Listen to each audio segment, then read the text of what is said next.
Okay, so the unsolved problem in math relates to something called an Euler brick. Kind of sneak in underneath you here. And the question that I think was posed by Euler, I don't know the history, maybe he's the one who just started thinking about it, was can I find a box? And the box is going to have not just integer side lengths, so width, length, height, kind of like I tried to draw up here, but also all of the diagonals are going to be integers also. So the diagonal here, the diagonal here, the diagonal across the cube from this corner to this corner, and the long diagonal from the bottom corner all the way across to the top corner in the cube. Okay? So let's put our visual down. So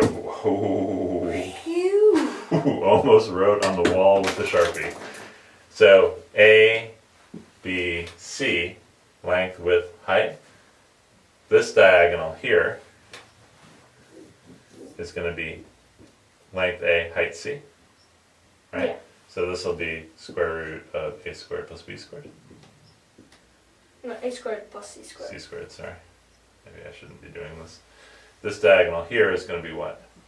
It's just the square root of B squared plus C squared. Right. And then what do I have? I did A and C. Okay, and then this diagonal here on the bottom and on the top. It's the square root of A squared plus B squared. Square root of A squared plus B squared. But now the really tricky one is the ultra long diagonal that goes from this corner all the way across to the top corner on the other side. So how are we going to figure out how long that is? Well, it has a height of C. It has a height of C, okay. And a base of the square root of A squared plus B squared. Square root of A squared plus B squared, very good. So how long is it here? How long is this? Well, it's the square root of the square root of A squared plus B squared plus C squared. Okay, I get a plus C squared from this. What do I get when I square this? You get A squared plus B squared. So that's the square root of A squared plus B squared plus C squared. Interesting, right? Yeah. And here's the amazing thing. Nobody knows if it's possible to find all of these integers. The side lengths, the diagonals of the faces, and this long diagonal. A few have been found that almost work. So there's a 44, 117, 240. And obviously you can choose anyone to be the base height. So 44 wide, 117 long, 240 high. That has integer diagonals on all the faces too. But the long diagonal is a square root. Long diagonal. So this is an unsolved problem. This is called the Euler brick when you have integers on all the faces, the face diagonals.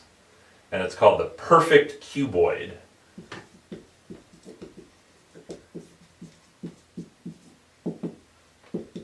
When it has an integer long diagonal, and nobody knows if it exists or not. Unknown. And do you see how this relates to the other triangle? Yeah. Breaking things up into these integer right triangles. But it's amazing that this is an unsolved problem, isn't it?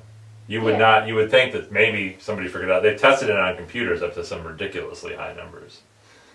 And nobody knows. Anyway, one more thing we're going to do. We're going to take a look at the problem that Patrick Honor put on with the 13, 14, 15 triangle that we 3D printed. Okay? Yep. We'll do that in the kitchen.